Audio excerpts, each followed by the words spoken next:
edition of the Dialogue. It is the big show and it is the dialogue. We put the big stories in the week into context. My name is Prince Apollo. Welcome to the big show. A lot happened through the week and the panel is here to do that in-depth analysis on those big stories. We congratulate our kids who really excelled in the PLE examinations. The results were released this week, and we really have to emphasize it to those that did not make it, that there is another chance. You can repeat, you can excel next year. Congratulations once again.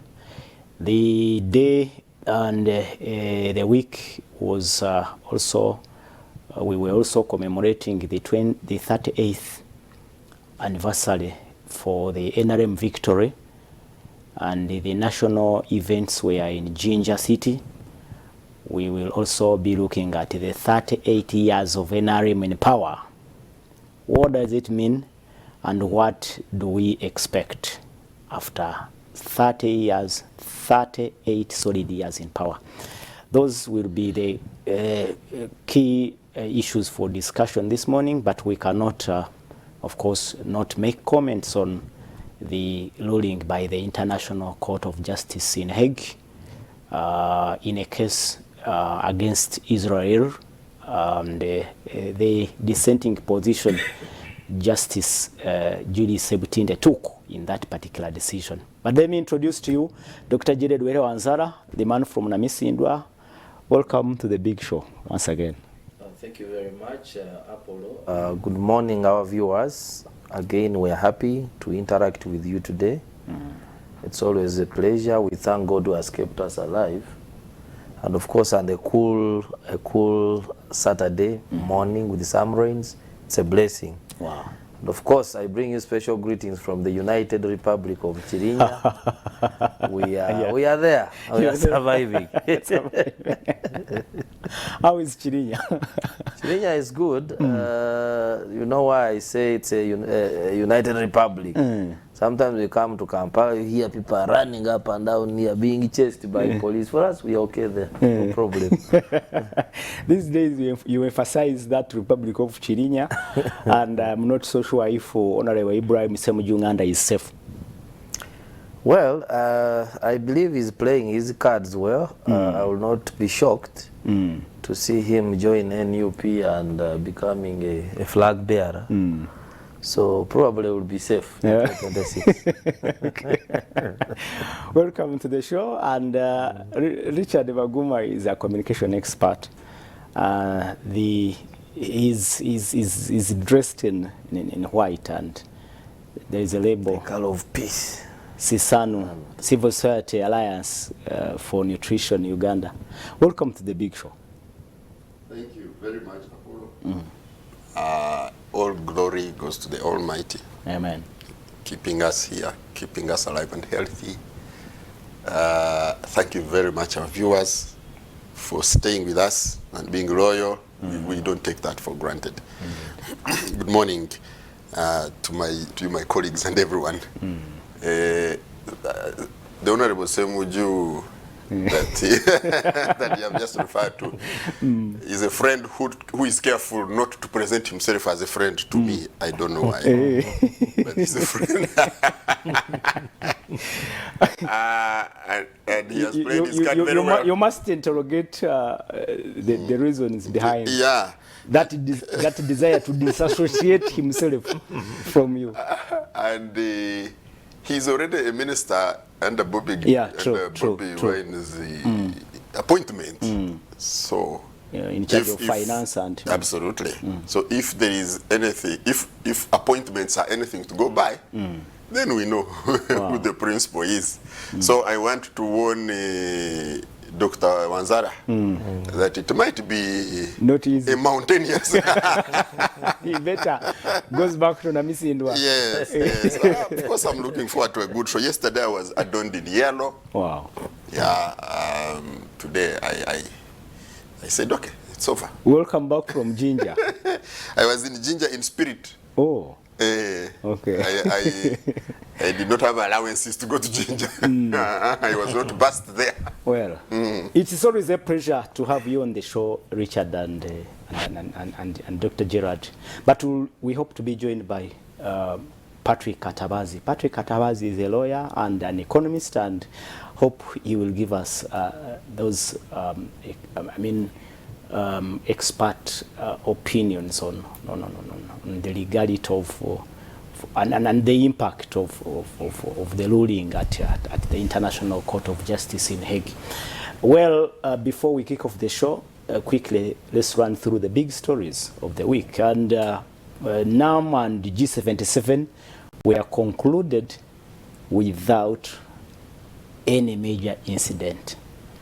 I listened to His Excellency the President in the presidential address that ran on Wednesday evening, and President Museveni said that he was approached by a Russian official who told him that pulling off such an event is something for superpowers. And President Museveni said that actually Uganda will soon become a superpower, judging from how it managed the event and pulling off these two international events without even a major incident. One comment from you, Doctor. Do you think we have something huge to celebrate about the conclusion of this, hosting these big and international events without a major incident? I think it is a plus on our side that we can host this event. There are many countries that were pessimistic, thinking that Uganda would not handle this very well. But being successful itself is a plus, and I think it has planted some things in people's minds that actually, even in Africa or even in East Africa, where there is a lot of turmoil over and over again, there are some success stories like this. But when I was listening to reference to Russia, because I remember the last conference was Azerbaijan. I don't remember Azerbaijan being a superpower. So I don't believe it is only for superpowers. If a country is organized, puts facilities in place, and then enhances its security system, you can hold such a conference. I think the president is just being obsessed with Russia. Really? Like he previously said he received a call from Russia and they advised him not to take COVID tests from NRM delegates because it would be an opportunity for the West to collect people's DNA. So maybe there is a lot of influence from Russia on our security currently and what happens here. And of course, the combative mood of the president towards the West can show that. But he also, His Excellency the President also talked about the capability, the capacity that has been built. Looking at the facilities that have been put in place in record time, and he was categorical in his address that these were actually built by local companies. I don't know what you. Yeah, of course, every time we host such events, there is some capacity that is built for our country. You remember in Chogam we had a number of hotels that came up, and now they are operational. So this time, I think what was more important was the roads and also the convention center, which would accommodate such a huge number of people. So that is capacity built. But also, I believe that there are so many glaring gaps. One, to do with how do we ensure that we get more from this in respect to tourism, because of course there are visitors, like Richard is aware, who wanted to go to see the source of the Nile, for instance. It is such a huge tourism potential, something that's known in the whole world.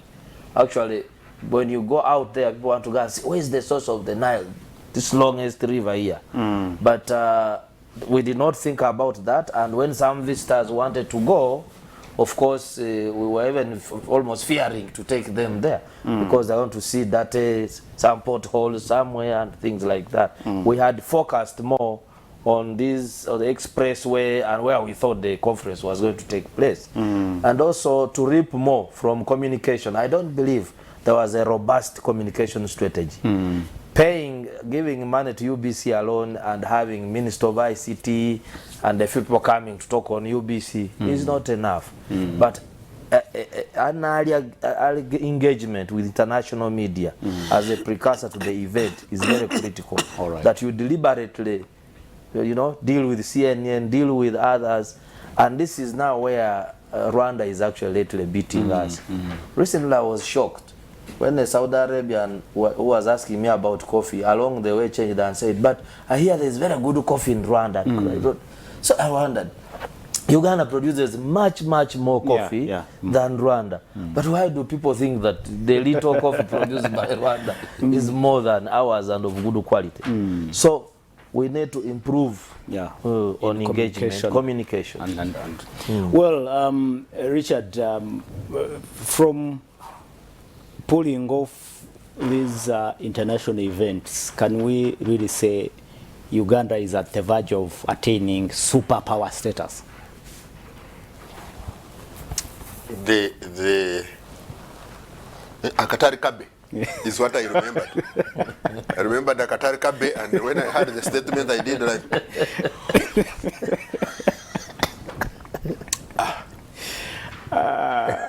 Yeah, that is. That's what I came to my mind. That's more of Museveni's. Yeah, I mean, that's what I said. This is typical. This is typical. And you see, he's such a vantage communicator. Really? That he gives people headlines. He creates a headline. Then I looked at everyone was writing Uganda almost attaining superpower status. Superpower, and then that became headlines. Of course. And this is now the conversation we are having. We all know where we are. We all know the previous hosts of NAM. Cuba and Azerbaijan. So what is for goodness? No, it's Dubai. What is superpower about the host? So either there is no Russian official who said that. I am tempted, actually, very tempted to believe that there was no Russian official who made that comment. That is just an invention of the head of state, of my president. But if there is, in the unlikely event that there was a Russian official who said this, then there is something called pulling a leg. The man had, a woman had the courage to pull the leg of our president. But sometimes I think pulling a leg feels good, so he let his leg be pulled and brought it to the public.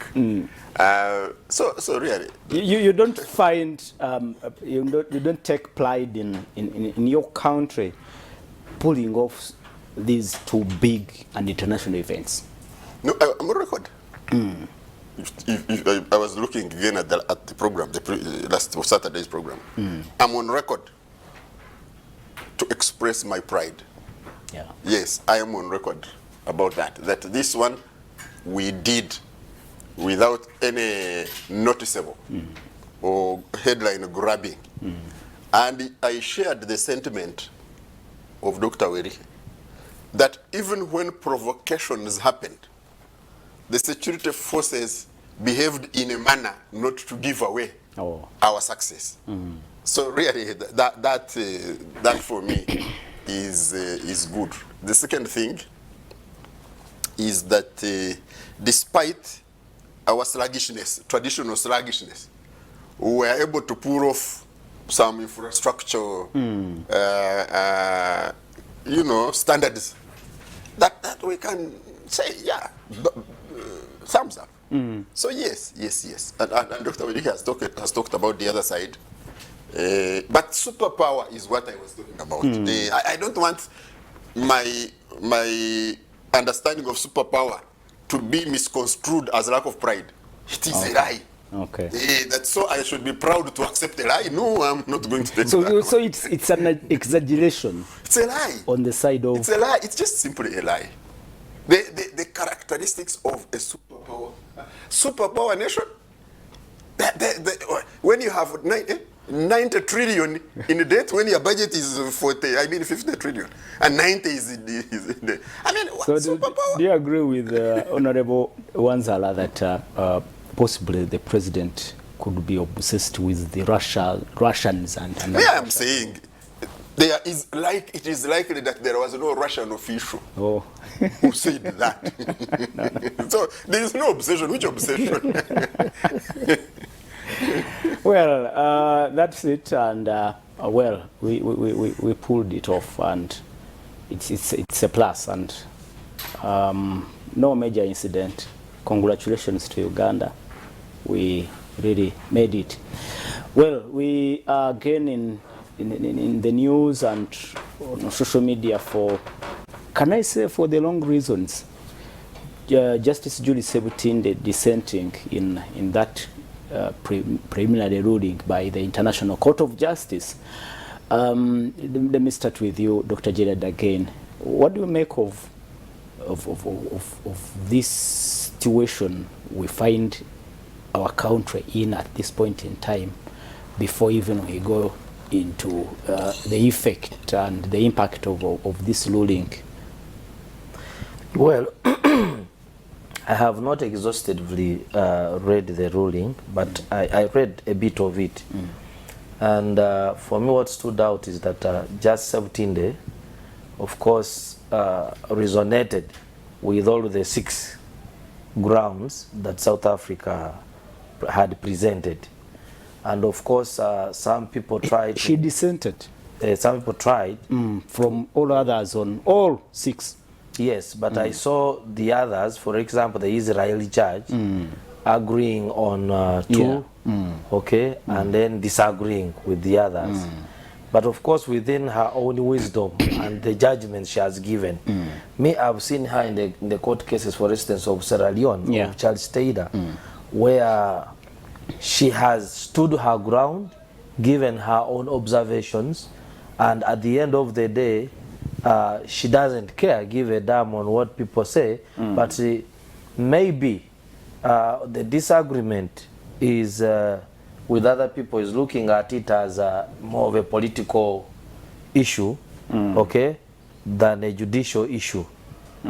Because many people are saying issues of genocide are issues of judicial issues, not political.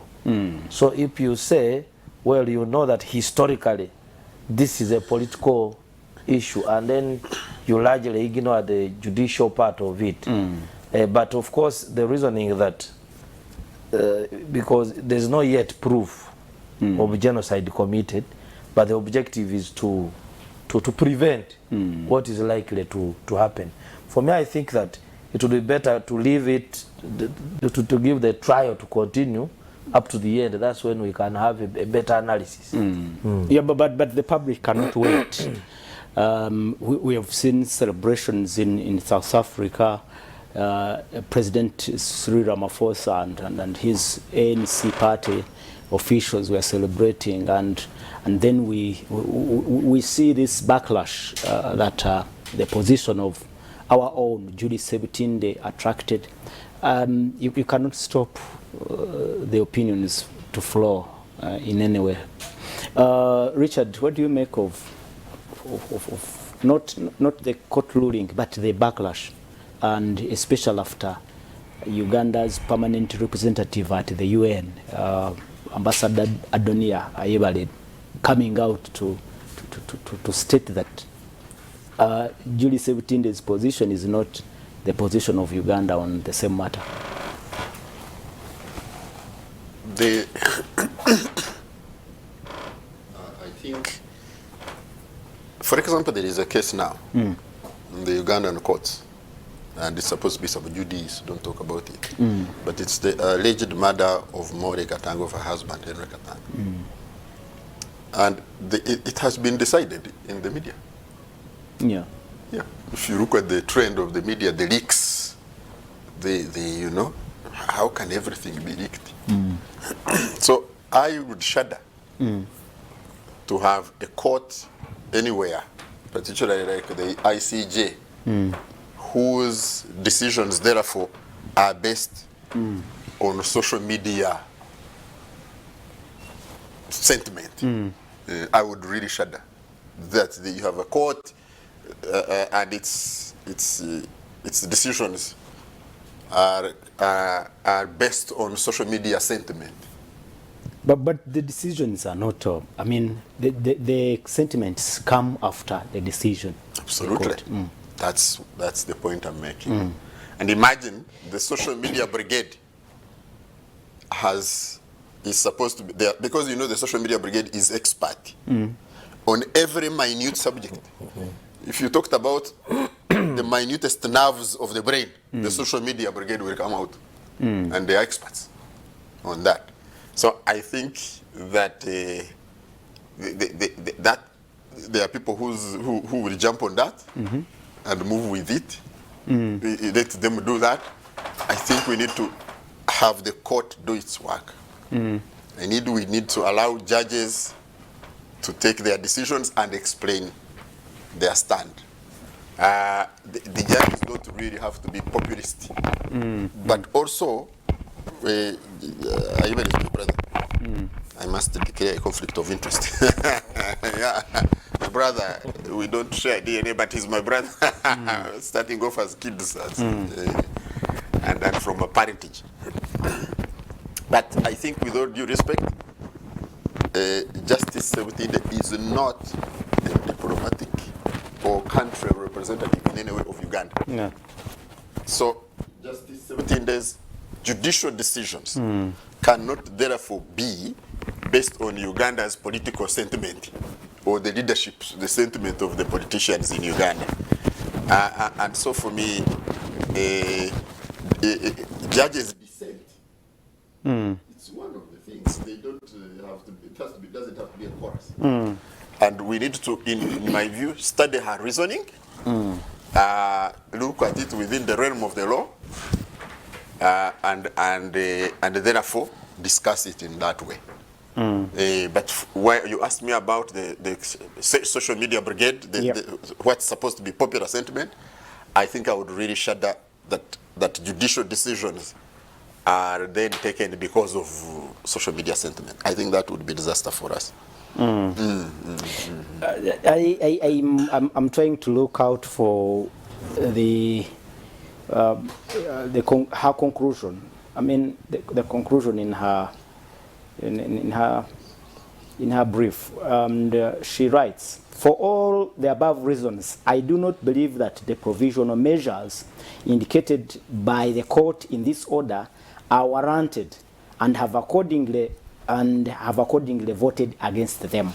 I reiterate that my respectful opinion, the dispute between the state of Israel and the people of Palestine is essentially and historically a political one, calling for a diplomatic or negotiated settlement, and for the implementation in good faith of all relevant Security Council resolutions by all parties concerned, with a view of finding a permanent solution whereby the Israeli and Palestinian peoples can peacefully coexist."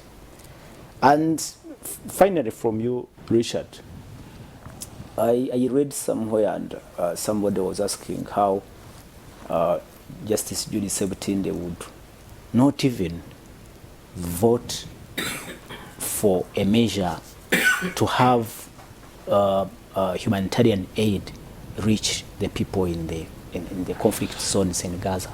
She didn't even vote for that. She has given her stand. She has given her reasons. Unless we say she's not qualified to be where she is. Okay. and she's given her stand and explained. And you see, the beauty about lawyering is there is never a common position among lawyers. This one will have this one will have this. I think the same as judges who are judicial officers anyway. And for me is, I have my sentiment about Palestine and Israel. I have talked about this. I have lived in Israel, and I had my sentiments. But that because my sentiments do not rhyme with Justice Septinde, and then I should go out attacking her and bring her down. No.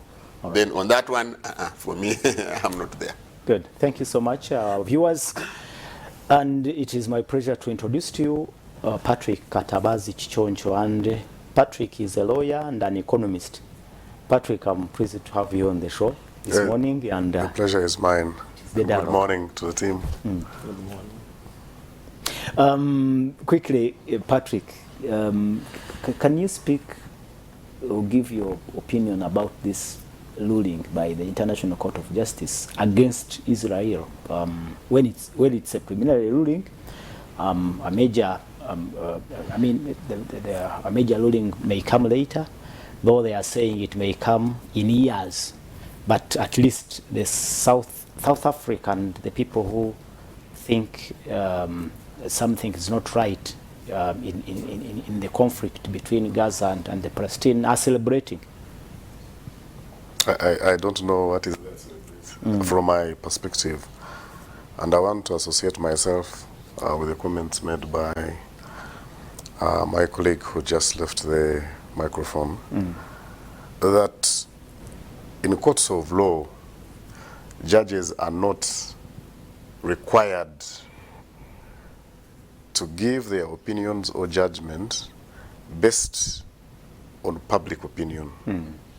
Their calling is to administer justice as they see it and as they deem fit.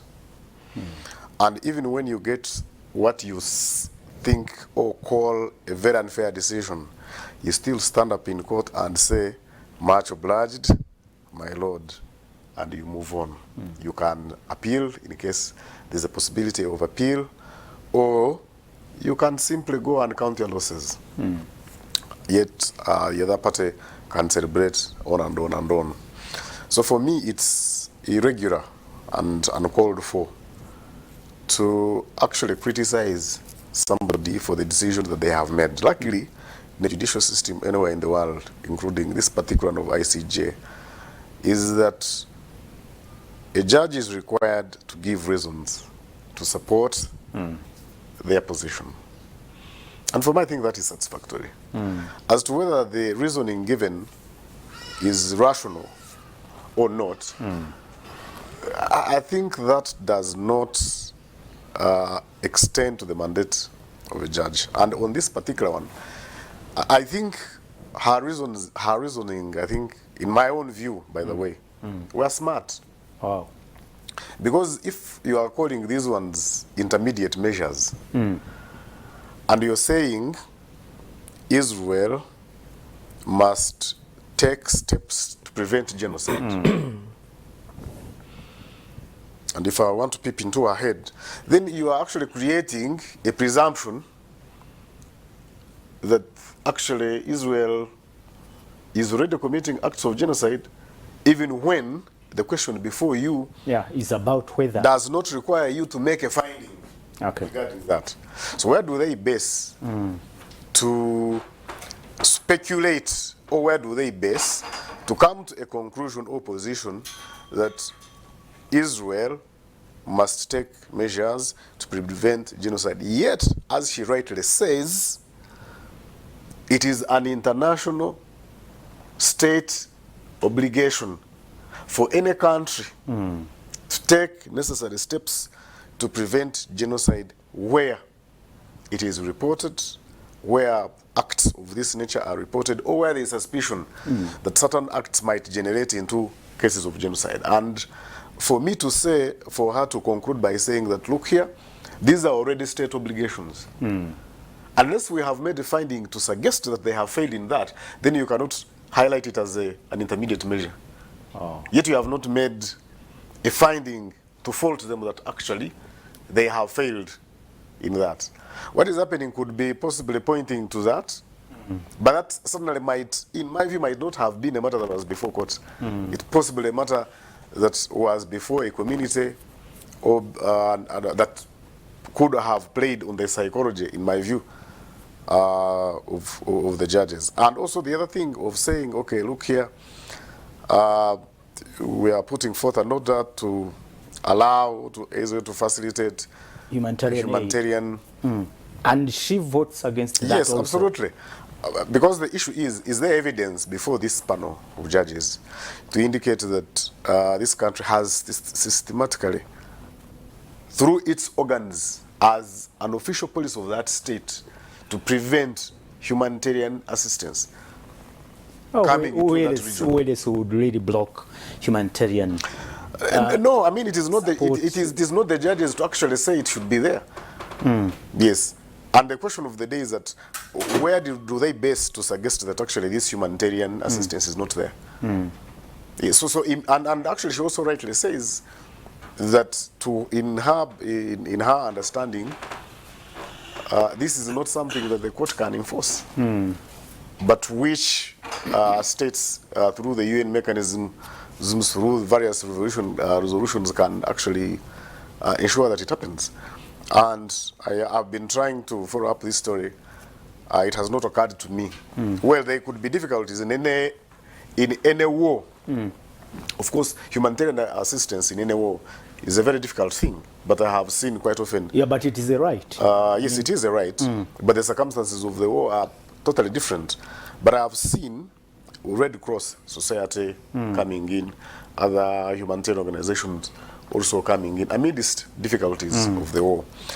And for me, the discussion, the world, the international community, and us, we tend to forget the context. Is that there was no conflict between Israel and Palestine of this magnitude. Yeah, true. Not until Hamas went into Israel, killed over 1,000. But does that warrant you get the backlash with children has resulted and still holds hostages more than 26,000 people, and still holds hostages in Gaza? For me, that's the context, and that is the starting point. And as we blame Israel for whatever it is doing or perceived to be doing, that context, we shouldn't also start by claiming that there are people more than others as well. And for me, is that something bad is bad on either side, and we should call it that. We shouldn't be here saying that, you know, the actions of these are very outrageous, the actions of these, we are silent about it. So, and to be fair with Israel, for any discussion from anyone that does not condemn Hamas and what they did, that is terribly wrong. All right. Thank you so much. And well, you say it is in her own right to do so. Yes, absolutely. To dissent. Yes. And finally, from you, what do you think is the impact of this preliminary ruling? It has no impact. Really? For my understanding, it's basically, in my view, it has a moral, in my view, impact. You know, but it does not have any. It has not have any impact, in my view. Dr. Jide Rwera-Nzala, is there any impact you can, we can derive from this particular ruling? I think I would like to agree with Mr. Katabazi that first of all, the court has no capacity to enforce that ruling. So at the end of the day, it's just like the way you make a statement, but with no ability to enforce it. So it basically makes probably a moral statement, but if you look... Why would international bodies like International Court of Justice, ICC, make such rulings on very critical matters and they are of no effect? No, usually when you look at how those entities work, they don't own the police, they don't own the army, they don't own... But when they make a ruling, there are certain mechanisms within the UN and then within the international community through which they can enforce.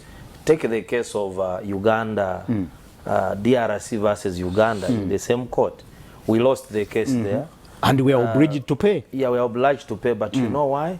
Because if we don't pay, it may probably, in the end, through the normal UN system, attract things like sanctions, But then there is, diplomatic then that isolation. means there is an impact. No, but for this particular one, the preliminary ruling, when you have not resolved the main questions before court, that doesn't have any impact. Oh, Yes. so we have to wait for the main ruling. Absolutely. Richard, The ruling has two things in my view. One, it has propaganda value, okay, and two, it has advocacy value. okay, You see, the Palestinians, the Hamas, did not go to attack the Israelis because they are terrorists. No. It is because we refuse to communicate the story of the, I am looking for a word, near genocidal behavior of Israel over the Palestinians over the decades. In the Hamas-controlled areas and the other West Bank side, the Israelis arrest about 100 Palestinians on a daily. On every day, I'm not talking about every day. They arrest about 100 Palestinians. And the move has been, you harass them out of the spaces you want to take over. And usually it is arresting the young boys and the young girls, 15 to 25. The families get so harassed because you see there are not many people. So if you are detaining about 3,000 people every year, more than 3,000 of them, you know. So this is what happens, is that then the people start moving. And when they move, then the Israelis bring the people to occupy the homes that there were no people living there. And they take over the land. So you cannot expect to keep doing this to a people and there is no reaction. And you see, then the Israelis had now, especially the hawkish extremist guys like Netanyahu, they had a chance now to go and do a massacre. But they were looking for a reason. They were doing the massacres anyway. But the world was, that is why you see, one of the most killed people, in fact, if you do per capita, the highest number of deaths are among media people, among journalists, because they are taking out the story.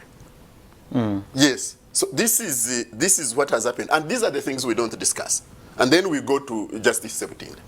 Yeah. So really, in my view, if we are not talking about the legalese, the Israelis are committing genocide in Palestine. And they have not just started. They have just been doing this over the time. I told you when I lived there, is when I came back with very totally changed perspective. You see, every time you were driving along the road, because people don't realize that there are many Israeli Arabs. There are many Arabs who are citizens of Israel. It's not an exclusively Jewish state. No. But every time you were driving along the road and you find a very rundown, very poor neighborhood, you knew automatically that is, they would deny them services absolutely. but they are citizens. Yes, they are citizens. So this genocidal behavior has been going on for decades. However, if it was Israel which had taken South Africa to court, and there was this preliminary, America would have already put sanctions. Already, Britain would now have already put sanctions on South Africa. So we must agree that the world is evil, the powerful people are evil, and they commit their evil and also control the information. Yeah. So you say it has propaganda value And advocacy value, that's it. But isn't there There are no mechanisms, forget them. I'm saying isn't there a dividend? I mean something to derive from that propaganda and advocacy. Not on the ground, not for the Palestinians, no. No. Jubilate? Jubilate about what? Those children are going to remain, they are killing even more because they have even now intensified the killings and the demolition because you want to finish this now quickly. Well, you can be part of this big discussion. Send your messages on WhatsApp and on the SMS platform 0701609906. Tell us what you think about these issues we are discussing in the studios. We want to quickly close and look at the 38 years of NRM. But well, you can start sending in your comments what you really think about 38 years in power, and the National Resistance Movement is in charge. I mean, from the presidential address that was delivered on Wednesday evening, His Excellency the President made it very clear that indeed we are on the right track. The economy is performing well. The infrastructure that has been put in place can really give and provide confidence that Uganda is actually on the right track. But we will at one point connect with our reporters in Kole district. We are well aware that the Honorable Cecilia Atim Ogwa will be laid rest today, and we have talked about her service and her meticulous contribution to this country. We continue to say may her soul rest, but we will give you that update later in the program. And a lot really happened in Jinja, though the President, His Excellency, made it clear that he had already made his speech a day before. And Dr. Jirere Anzala, you'll take your first shot. You have only like 5 minutes. 38 years of NRM, and His Excellency the President is telling us, just give us 10 years in 1 decade, just a decade. He has a strategy that can transform this country, and it is more of the Singapore story now, that he can actuate the Singapore story here. He says that even those countries like Singapore, North Korea, and Chile and others that made it did not even have what we have here as a country. That he has shared this strategy with the Ministry of Finance, and all we need now is to implement it, and we are good to go. He says that the GDP of Uganda is currently at $50 billion US. If that strategy is implemented in just 10 years, our economy will be tenfold, will be $500 billion US. Start from there. For me, the NRM years, 38 years, have been years of mixed results. If we look at it in the context of security, I remember at the time Museveni came, there were a number of different rebel groups within the country, and at the moment, in respect to security, we don't have a major rebel group operating on the soil, but then we also have now new challenges relating to security, which I did not see the president talking about. Okay, he talked about Karamoja, for instance, where the citizens themselves carry their guns and a source of insecurity. And of course, we are not taking concrete measures to address the underlying causes of such. I'm also seeing, because of increasing inequality and then increasing population of the young people in the rural areas, and then the lack of what to do, theft has increased to the extent that if someone got a cow, maybe under the PDM program the president is praising, if you go to my place, Namisindwa, for instance, most of the people who got PDM and bought some goats and cows, they have been stolen. They have been stolen, and so I don't know how these people will repay the money when Does what steering- they invested that's- in. But in This is Namsindwa, insecurity. they are raising money to repay. Steering- I sent them a story by drinking water competition. That is happening everywhere. Yeah, that is. No, no, no. That's why you are I wanted to fighting ask what you. I was You in see, the- that's how they raise the money to repay. I wanted to ask you this, Dr. Gerard. Yes. Stealing is a criminal act. But it's insecurity. No, I'm saying, okay, you're letting I it brought to it in security. in the context of insecurity. If we go to the extent that all of us must build walls around us in the urban areas, that in the village you can not rear goats or cows, Oh, yeah. that is serious insecurity, and it has the economic implications on the country.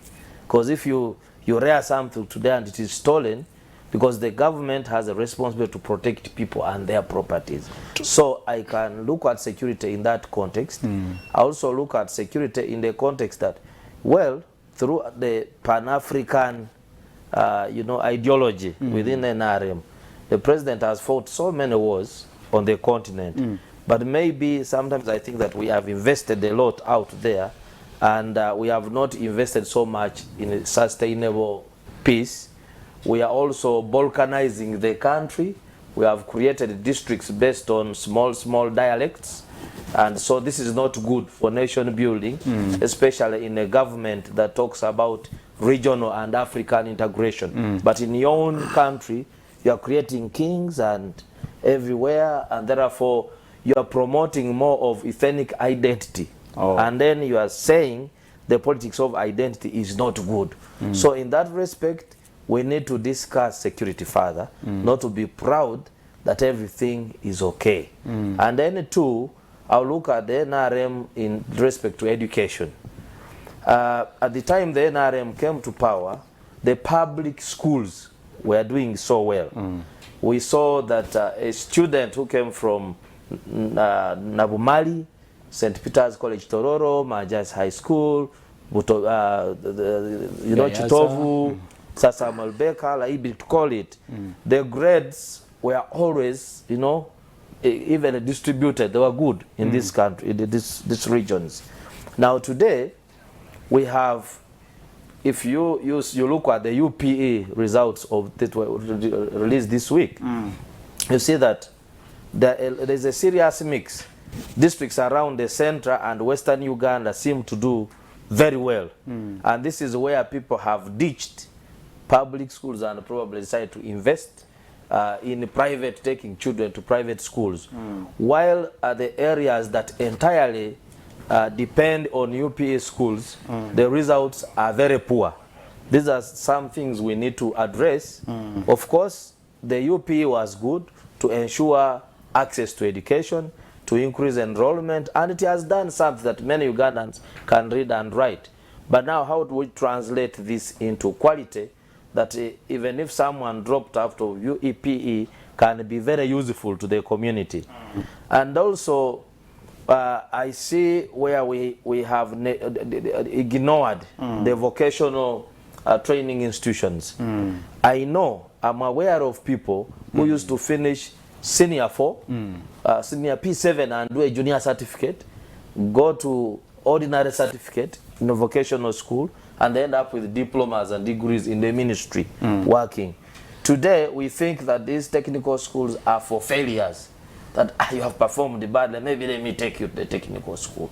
So we need to look at this. The school dropout rates, if you look at primary and O-level, they are very, very, very high, and we are always asking, where do these children go?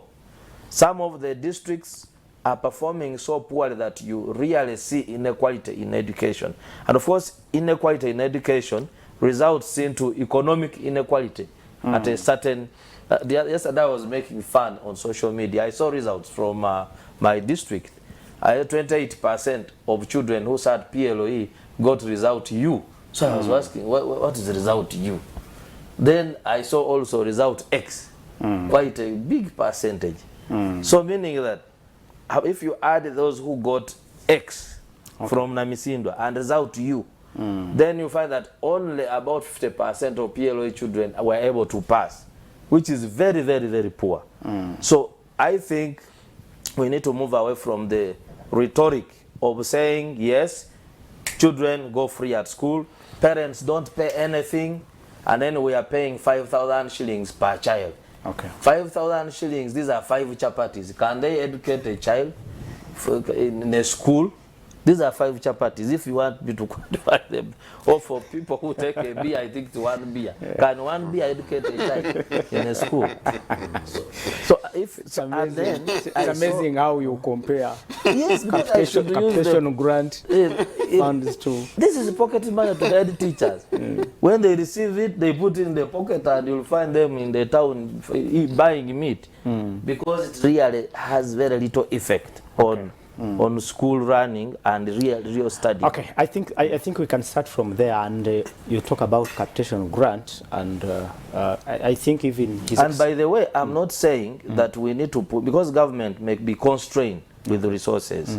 No, His Excellency the President yesterday said, if that little is money, let them tell us, we give them more money. But he knows this problem. There are so many reports, and actually we are so like that the first lady. We is go the for a Minister break. of Education. It 5 is the dialogue. chapatis, When really? we return from the break, it is again the 38 years of NRM, and we go right away into that break.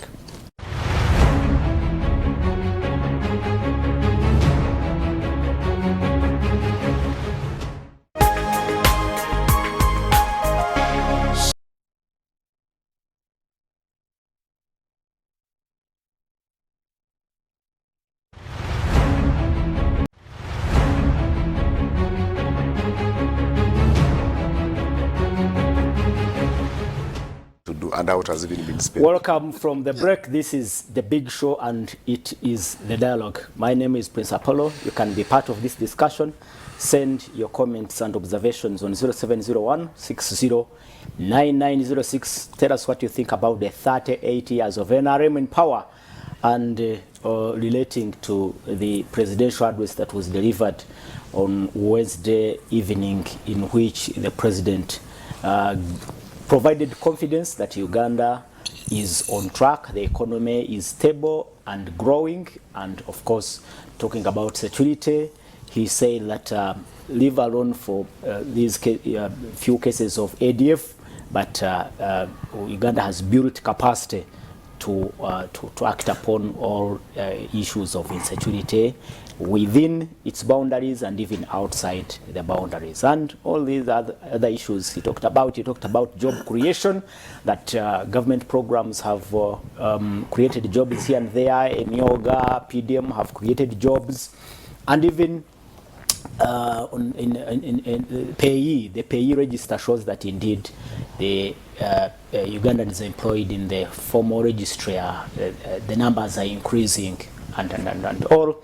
The picture His Excellency the President paints is a picture of progress, a picture of hope that we will quickly, sooner not later, be in the middle income status. I wish to link with our reporter on the ground in Kole, where we have to send off an accomplished politician, legislator, Honorable Cecily Ogwal. Wamala Muhammad, if you're ready, you can tell us what exactly is going on, what we should expect, and what is generally going on in Kole district. I hope he may not be ready. He may not be ready. We still commiserate with the family, the country at large, upon the passing and of Honorable Cecily Ogwal. And again, we'll have another live feed from Western Uganda, where MK movement is also holding another congregation there. Can I have Wamala Muhammad? All right. Let's quickly wind up on your issue, Dr. Jiribwe Wansala. Will connect again with our reporter when he's ready. You had talked about education, you've talked about security, Just 1 minute and we cross over to other panelists. Yeah, so what I can conclude about education is that we need to really tackle the issue of part-time pupils in the primary school, because we used to have the issue, we have the issue of part-time lecturers, part-time, but now we shouldn't have part-time pupils. Do we? Man, it is a lot. If you got the rural areas, there are children, and I think UPE was good, but we weakened the involvement of the PTA, parents, teachers associations. You mean pupils coming to school and then today, then tomorrow they cross to the neighboring country like Congo or Kenya, they become house girls, then in term two they come back and rejoin. Yes, so, and when you complete the parents, they say, but in the school there are no books. One teacher is teaching from P1 up to P7, so what is my child doing there? So we need to... So what is your general opinion on these 38 years of NRM and in relation to the presidential address? Well, I talked about increasing enrollment in schools and then access to education, which has been good, including access to higher education. But the issues there are issues of quality, which we must address. All right. I talked about security, that the security dimensions have changed. We may look at the security in the past of the gun and fighting LRA, ADF and so, but now we have security problems within us, which we must tackle, because it's really bad for people to sleep when they cannot have peace during the day, and also in the night they cannot have peace. So that needs to be addressed. The other is there are things that I believe can bring down the NRM government and they threaten its existence. One of them is graft. Stealing. Everyone has become a thief. From, we will speak to that, because His Excellency the President really acknowledged that for fighting corruption is possibly the only hindrance, bottleneck at this point in time. It's not the only one. There's also a problem of prioritization during budgeting. Sometimes we put chunks of money where areas are not. Let me hear from an economist, Patrick. 38 years of NRM, is it progress, stagnation, or possibly we are on the right track? No, it's a mixed bag.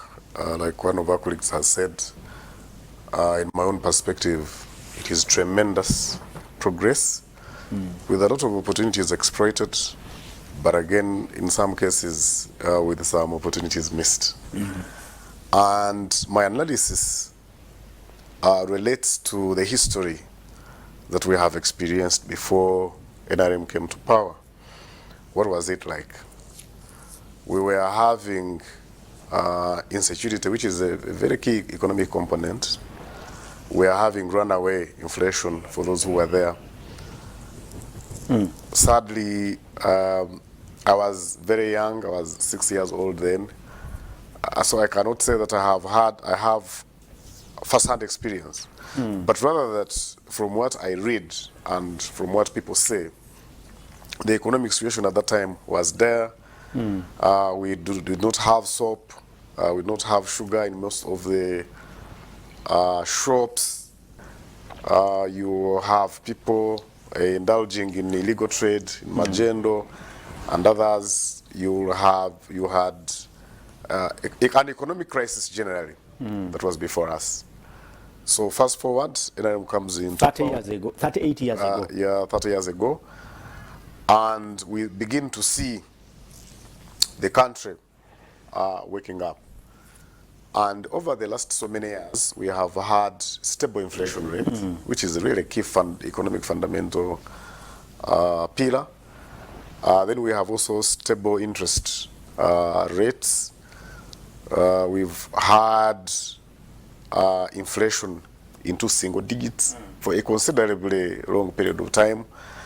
And for me, I think among the 10-point program, the point on having an integrated and sustained, an integrated, independent, and sustained economic development point, in my view, has moved a step. But a step in the right direction. In the right direction. Yes, today, To what extent after 38 years?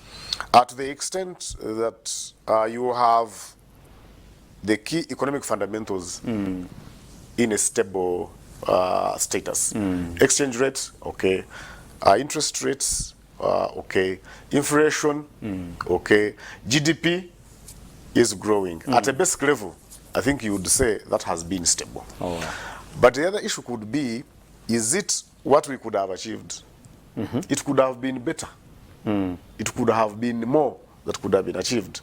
But at least from where we have come from, it is a much better situation. Thank you. Now, Thank you. You'll start from there, Patrick, and you say we could have achieved much more, and you'll possibly, when you return, you will tell us how and why. Let me connect with Godfrey Mwebaze in, is it Ibanda? Godfrey, tell us what is happening there. Okay, neyanza tulaba ku Sol TV kisime Apollo n'abagenyi boyina mu studio tuli wano mu district ey'Emitoma awali emikolo gya MK Baraza ng'emikolo gino gyali girina okubaawo ng'ennaku z'omwezi 2 omwezi ogwa January wabula waaliwo okutaataaganyizibwa okwaliwo ku ssaawa evvannyuma nga baali bamaze okuba nga bategeka stage n'ebirala era ng'omukolo ogwo gwayongezebwayo ne guteekebwa ennaku z'omwezi 27 ne gwagibwa emu eyali Emitoma etwalibwa General Kahindo Tafiri ate ne getwalibwa mu constituency endala eya Honorable Kahonda era nga wano wenyini bwe tusinzidde awagenda okubeera emikolo gino bingi ebigenda okuba nga bikolebwa era nga ebyatandise emikolo gyatandise ku ssaawa 2 ne camp ey'abasawo abagenda amaaso n'okuba nga bajjanjaba Bannayuganda ku bwereere era nga buli ndwadde yonna wano ojja ne bakukebera ne bakuwa eddagala bw'oba ng'eddagala teririyo bakulifaalinga ku ddwaliro lya gavumenti lyonna andikira kyonna kyewetaaga ekyo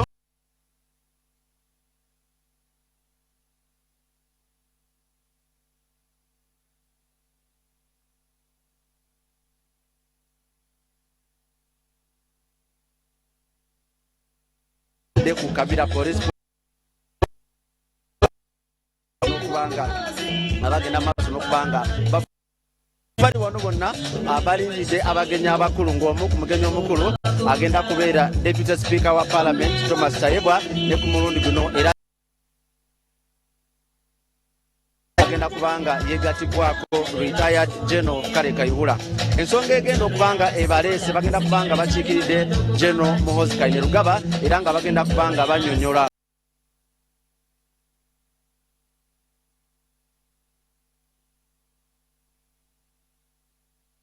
ekya NRM n'ekisinde ekya MK Movement. Abantu abasinga oba abuza nkolagana ki eriwo saako naiba abanabanga bali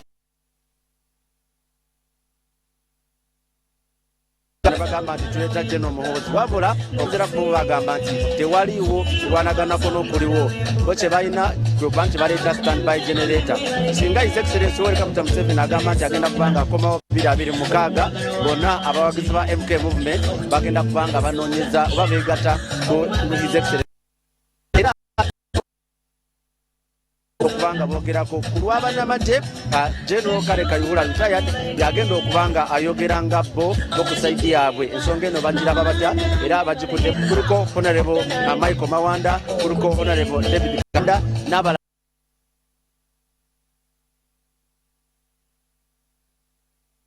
saako abakulembeze okuva mu bitundu ebyenjawulo era emikolo gino tugenda kubanga tugibatuusako naye mu kiseera kino mbadde njagala kubalaga batwagala kubawaayo update ku biki ebitambula saawa zongeddeko tugenda kubanga tubibatuusako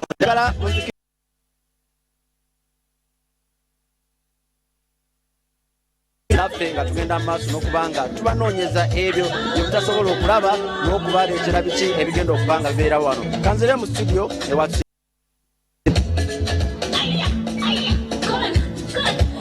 Thank you so much, Godfrey Mwebaze, our senior reporter down in Mitoma. And we wish you the best as the event progresses. You'll be giving us regular updates and and keep us in touch with what is happening. But in the studios, we have Patrick Katabazi Chichoncho, a lawyer and an economist. We have Richard Baguma Tinkasimire, a communication expert, but also Dr. Jedo Deranzada, public policy researcher, looking at the 38 years of NRM, 38 solid years in power. And Patrick says there has been progress in terms of the economy, and you were still telling us that indeed there could have been much to achieve in these 38 years. I would ask, why do you think we haven't achieved much more than what we see today? Yes, so it's quite a number of factors, and some are internal factors, some are factors that are outside our control. To begin with, for example, in the economics world, I think we had, from the very beginning, a juggled up privatization program, and we lost a lot of time and opportunities there. And in that privatization, our focus was on attracting foreigners to come invest in our financial sector, for example. And what we see currently is a lack of adequate local content in our financial institutions, which Professor Zuruma says is a risk to our country. Because when we cannot generate, if we generate money here, put it in the bank, which banks are not indigenous, that in a way undermines our potential to grow in that particular sector, but also to expand our asset base, because ultimately a foreigner would be interested in repatriating our profits. So our focus on foreign investors, but a blanket focus on foreign investment, but without adequate local content, in my view, is an area that we haven't scored so well. When you go to South Africa, to Dubai, and many other countries, and you're a foreigner and you want to start a business, they will give you conditions. Yeah. One of the conditions is to partner with the locals. Yeah, and also to give you a specified number of people that you must employ in order to qualify for a license. And that is very absent in our investment code, in our mechanisms. And of course, for specific sectors like insurance, they give spaces for the director, for the finance person about it. Yes, that is true. But in terms of shareholding, we don't have those specific limitations. And I think to that very extent then, even when we contract services from foreign agents, we have not been very keen, of course, until recently when we started talking about local content, we have not been very keen on ensuring that this guy we have given a contract to construct a road has provided training and learning and adoption of these technologies to a local person, so that in the future a road or a smaller road of that can be handed over to a local business person to execute. So that may not necessarily be one angle to that problem. There could be so many other factors, including the culture, working culture, and many other things. The other important thing that is very critical is that we have not invested so much during this period in business support services, which I think would be very critical in spurring growth of the private sector. Here, what we are trying to say is that, for example, before you collect tax from this business person, has government or a responsible government entity moved with this person, prepared this person or this business entity to a level where they have matured to fly on their own. In Uganda, you register a company. Yes, you register a company today. You have to start paying taxes. When you open an account in the evening, you receive an email or an assessment from URA, and that, in my view, if we do not seize the moments that has been created, we must again have so many, just that, like the reports say, so many businesses that start, but again so many businesses that not being able to celebrate their 5th birthday, and which becomes an area of concern. The other challenge again that we have possibly that we are alive to as a country, but we have not invested so much in, is on the issue of social transformation. You see, economics is driven by how society has transformed.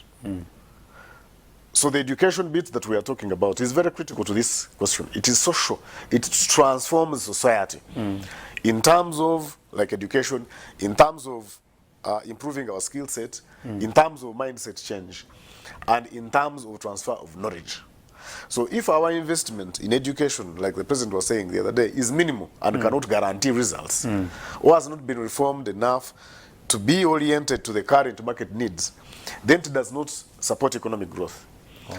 And if our people remain vulnerable and extremely poor, it also means that they cannot participate in the economics of this country, in which case they ultimately become dependent.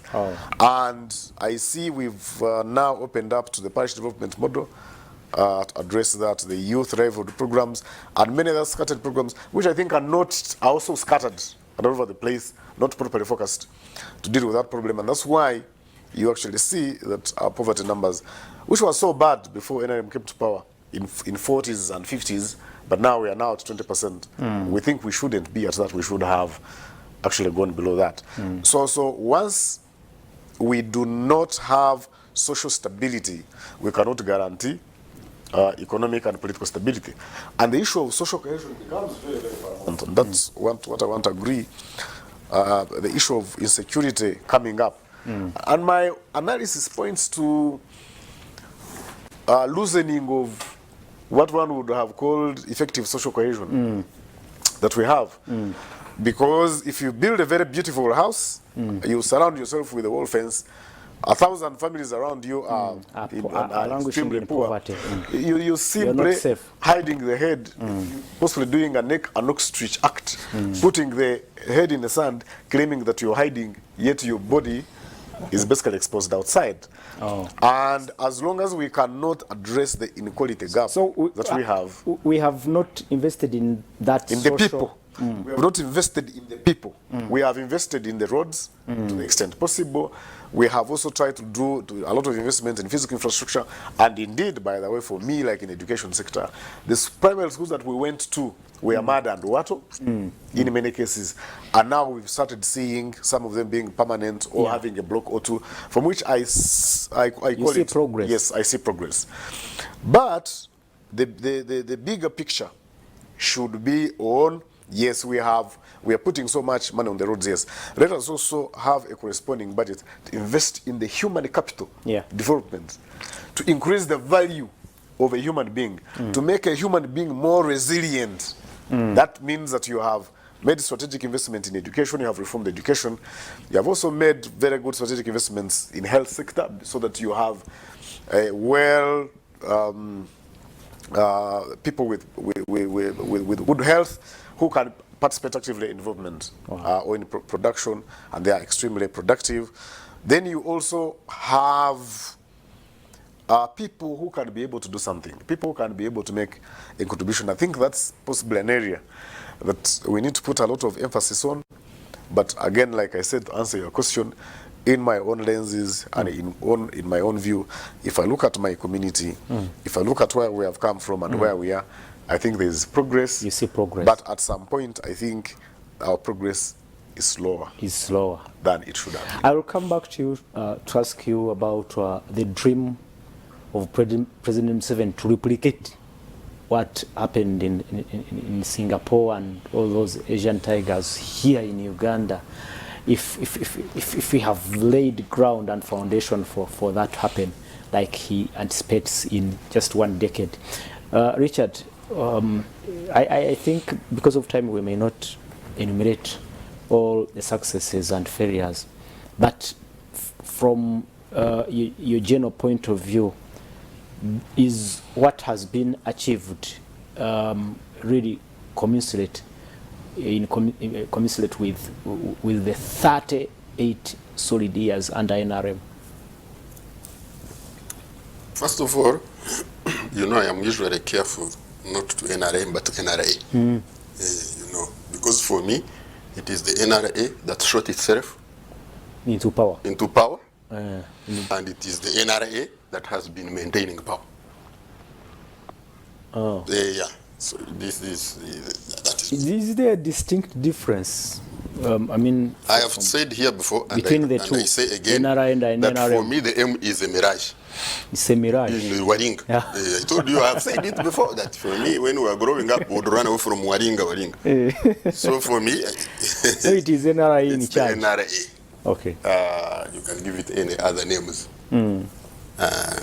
Now, let me, these gentlemen have said a lot of the things that have happened, but let me tell you the immediate things around the commemoration in Busoga yesterday and now for today, what is happening. One, His Excellency the President and his wife, the Honorable Minister of Education, I saw photos that they stopped in Buyukwe. Yeah. I don't know Nyenga. if you saw that. And there is something that they talked about that was in the headline. I don't know if anybody noticed, relating to education. That children gathered and they asked, why are you not in school? And they said that the teachers, They charge the school charge. They are unable to pay school fees. yeah. But we are in holidays. No. I think. Yesterday today is the holiday I time. think the question was. Yesterday and today is holiday time. So if children gather during Are able holidays, to attend school. if children gather during holidays, really, do you expect children to be in school during holidays? So who is in charge of education? Didn't know that it's holiday time and therefore the children are at home? So that's Question that was asked was that why are you here not in school? why I said, I'm saying what the headline, what I was reading. Why are you not in school? Yeah. The teachers just us because of school fees. I am like, when I went home, I said, but my children are here. Is there a problem with me? So are you suggesting that possibly the kids President Museveni met on his way to Busoga, they were school-going children? I mean, they were just in holiday. They were on holiday. But aren't they on holiday? And school children on holiday? Those two people, the head of state and the Minister for Education, don't know that? Okay. So We went to Busoga. There was another prominent story. Some gentleman with the, what do you call this one? Which you walk? Those are clutches. Said, I'm clutches. told the story that the people who are in the drones, Opposition. that's the story. Because you see, me, I don't know if you people watch these things or try to. But he said it. Or you try to. He's called Simbwa. That's what I'm saying. So there was a story that the people who are in drones Who abduct people? are. Opposition. So if you are talking about security, let's assume that there is a very strong security system, and then drones of the opposition are abducting people. Citizens. What do you want me to say about security now? What am I, as an analyst, I come here on television and talk about very powerful and strong security. So what you're saying? So What are you saying? No. You see, I don't know because if we are analysts honestly, then we must be able to question some things. That Uganda's security is very powerful. We seem, all of us seem to agree. But in that very powerful security, there are multiple situations of drones of the opposition. Okay. Abducting people. So what am I trying to say?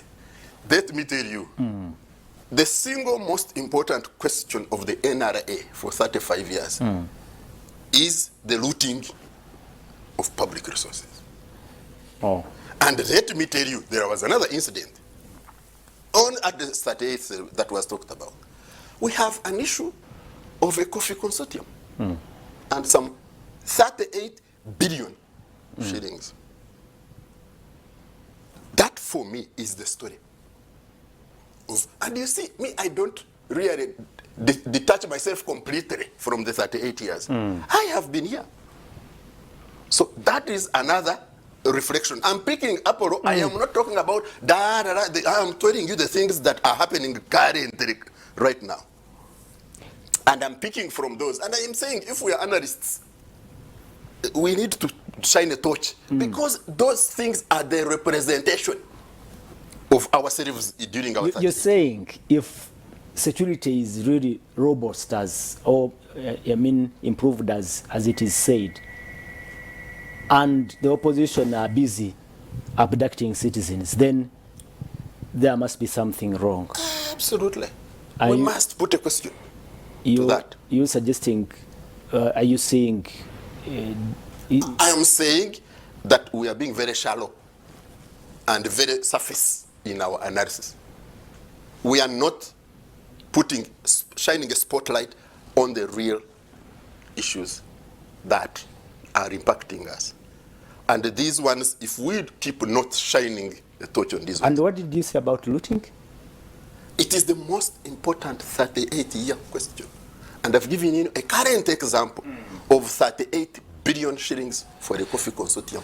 And that is going on. Apple, so 38 billion shillings disappears in thin air. But then do you want me so to chronicle the billions? Going backwards? I think this is a question we must answer. There is no, really, it cannot be, and it is on the 10 point. So it is not something we are inventing. No. Now, you have just put there flags in Metoma. Right there.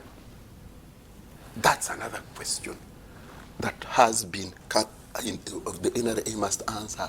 About the politics of the NRA must answer the question of who are those individuals whose flags fly when they are active officers, when they are in constituencies of other generals. When those questions must be answered upon. For me to say we are analysts, and we go talking about No, we have also talked about other issues like the economy, like we've been doing. But you see, if you tell me about the economy and you don't talk about the looting of that economy, it is the most important question. But His Excellency, the why President, are they? He's talked about things which are not happening. What is the most important reason that we are stagnating? Yeah. It's because we are looting the resources meant. Tell me any sector that doesn't have ghosts. You said the transformative things. I'm taking his words: transformation, health, education. What else did you talk about? Infrastructure and something else. Tell me where we have not had ghosts. Ghost roads, ghost schools, ghost health centers, ghost work, ghost. And these ghosts are 38-year-old ghosts. 38 years. Is it progress? We must talk about them. I'm asking you, is it progress? It is Stagnation? ghosts. It is ghosts. It is rooting. Salt TV program, The Dialogue. You can send in your comments right now. I'll be looking at those comments that have come in. 0701-609906. Talk about the 38 years of NRM in power. Is it progress, stagnation, or possibly does it give hope that we will go where we intend to go? And actually the theme for this year's anniversary was building a country we all cherish. Building a country we all cherish. Yeah. Are we building that country? Can you do a nationwide? cherish? Can you a nationwide? We have 75% of young people. We have what is the main issue for young people? Really? If it is not their education, it is not their employment. What are the issues? No, the presidential address highlighted all the jobs that have been created, the industries that have been, put in place. You don't find anything positive. We must externalize our labor. No, don't say I'm not finding anything positive. I said the things this gentleman talked about. You said we don't have much time, and I don't want to repeat them. I am pointing to the things they have not talked about. Oh, yeah. I am saying, as analysts, we must also President Museveni bring them to the table. made it clear that corruption is now the main bottleneck For 38 years, towards it has been progress. ghost soldiers, ghost policemen, ghost health workers, ghost teachers, ghost pupils, ghost ghost road. Yeah, but he ghost also road said ghost. he also said corruption is easy to fight. Oh, Yeah, he said, you just expose the corrupt and stay tuned to Salt TV. Okay. You'll see what I will do. all right. I rest my case. No comment. I don't want to go by drone with the opposition. By the opposition, I don't want the opposition. People take me by drone. Do you agree that? do you agree that that corruption and what Baguma calls looting? Yeah, maybe the biggest problem now. I want to reiterate that economic growth, okay, with massive looting of public resources cannot lead to transformation. Oh. Because the money that would go and be invested, for instance, in healthcare system, can be stolen by one person. And this is what we are seeing. People used to steal hundreds of millions. Now they are in billions. They are about to graduate to trillions. And maybe some are already taking trillions. So at the end of the day, even if you pride in growth, we shall be a Singapore. But you will not see the money in the people. And this is what is happening. You will not be able to see, for instance, I will give you an example. You will get the budget, put it in agriculture or operation wealth creation, but if there is theft there, you will not see that money where it's supposed to be. So for me, like I mentioned it earlier, that one of the things that threaten the existence of the NRM in power is graft. The other one I still emphasize is balkanization. And then the other, if we don't stop this habit of looking at families, this family, there is no family that has monopoly over wisdom in this country. That less if money has gone like now. The president is very passionate about science, technology, and innovation. But you go to that ministry, you find Silk project, 0. You go to find vaccines projects, 0. You go, you look at, satellite, 0. Nothing. You go. So at the end of the day, you go to Uganda Industrial Research Institute, you go even the machines you procured, 0. So what science are you promoting?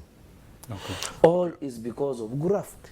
Okay. Thank you. A message here.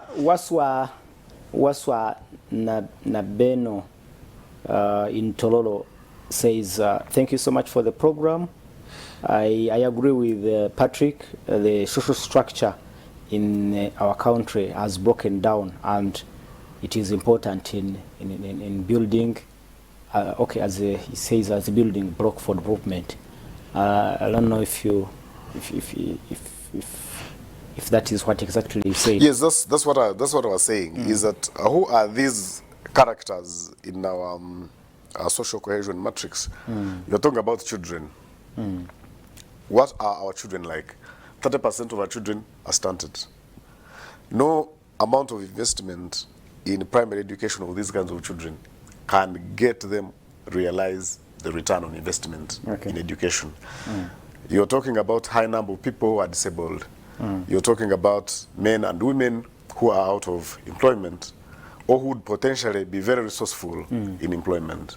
And you have a bulk of other persons who are composing the biggest percentage of our poverty numbers and who are extremely vulnerable in a system where the social structure has broken down and they are living in poverty. So once you do not address those using the life cycle approach, then you are perpetuating a problem. You're having a country where you're leaving almost everybody behind, because I've talked about the people.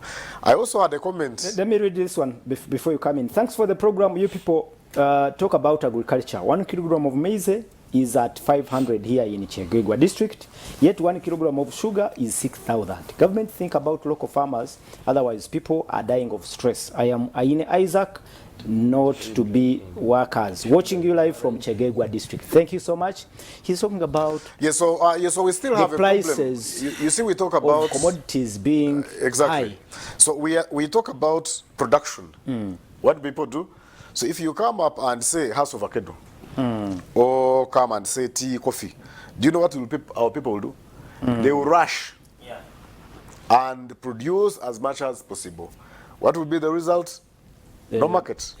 Because we are not having organized market-linked production like it happens everywhere.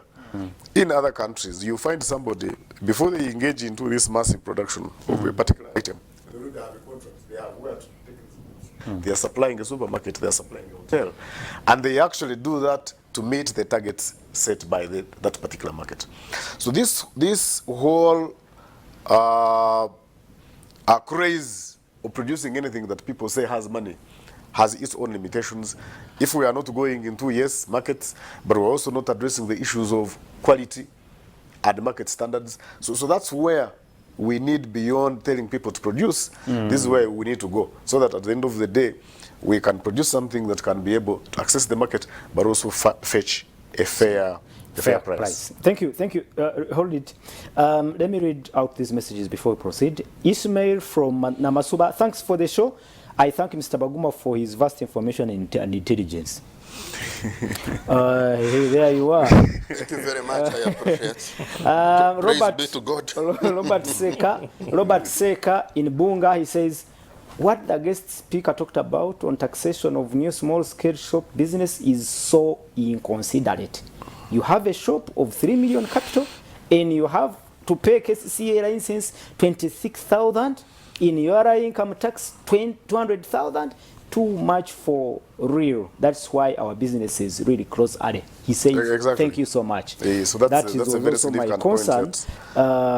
We are businesses are not supported, but the taxpayers are always knocking.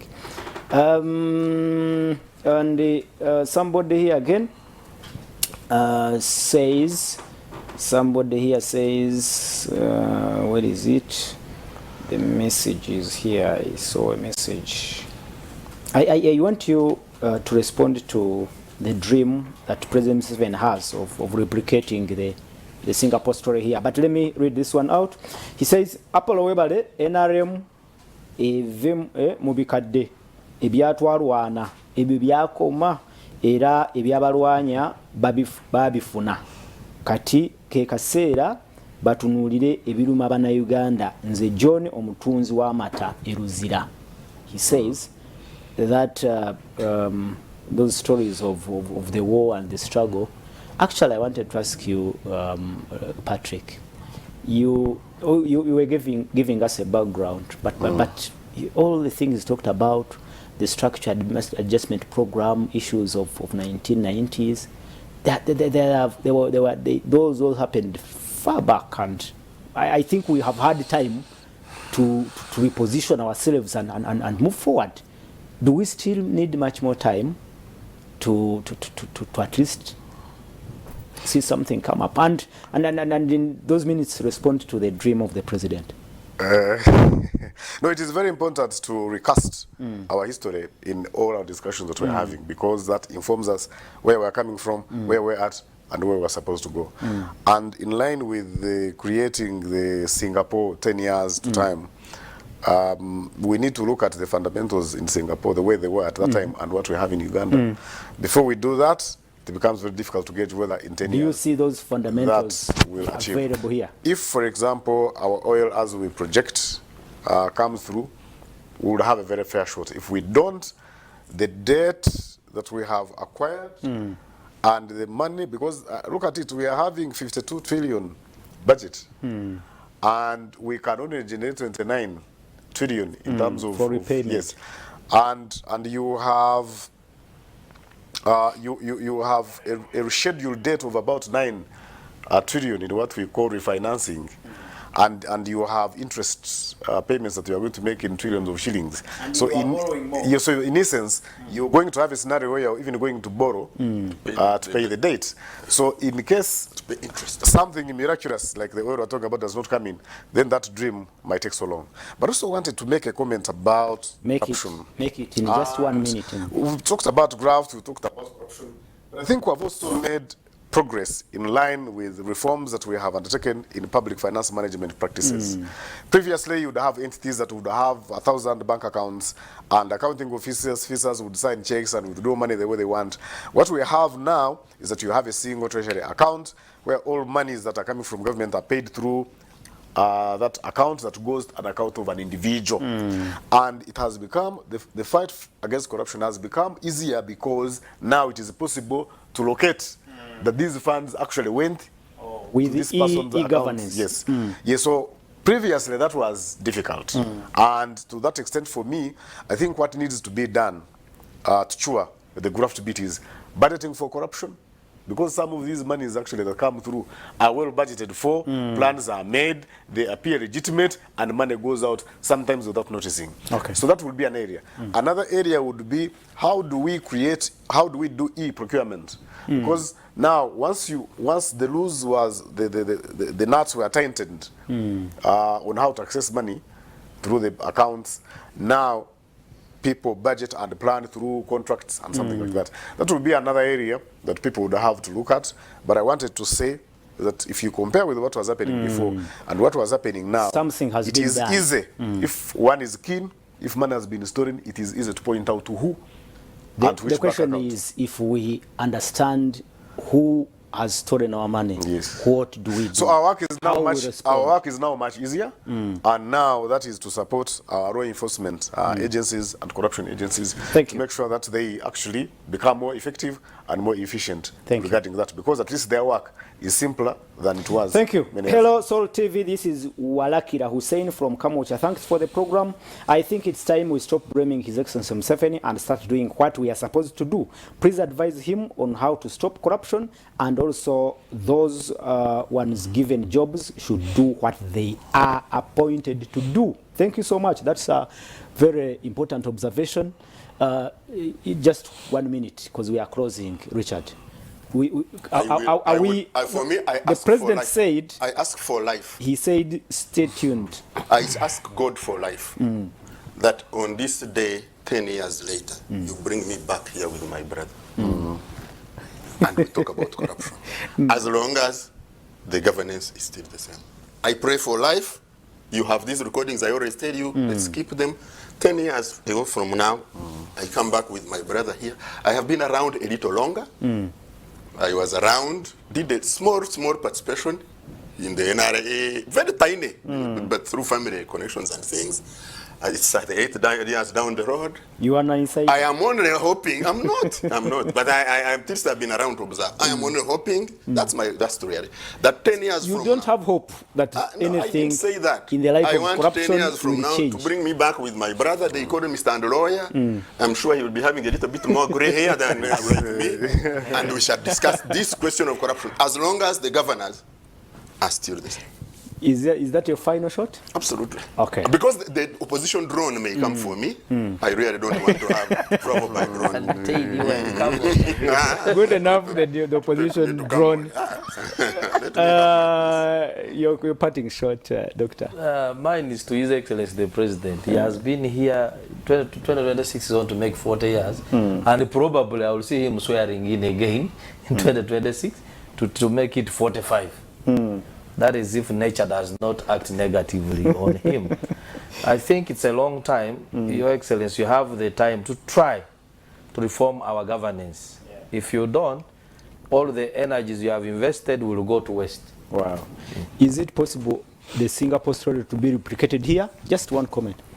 It is possible if the other factors are in place. But if we continue the way we are, it will not be. I just gave you a few examples of projects here that are not functioning. Finally, from you, you speak to the people. Is it of Ruchiga? Yes. 1 minute, just 1 minute. You want me to speak to the... that's very serious. No. That's very targeted. Okay, that's very targeted. Well, yes. First of all, I want to congratulate them on many milestones. Our school succeeded, did very well in the just concluded PLA exams. And one of the schools, St. Clair in my community, recorded 7 4 in 4s. Wow. And for me, I think for a local school in a place like Ruchiga, That is which very school? St. Clair Yeah. Primary School in Shtanga. I think that's very unprecedented. And most of the schools generally performed very well. And when you rank the district amongst other districts, I scooped about the 70th position. Wow. And for me, for a very young district and a very rural district, that was very impressive. And I want to encourage them to keep working very hard, to focus their energies on socio-economic transformation programs that are currently running in their community. And as usual, they always have my back. Wow.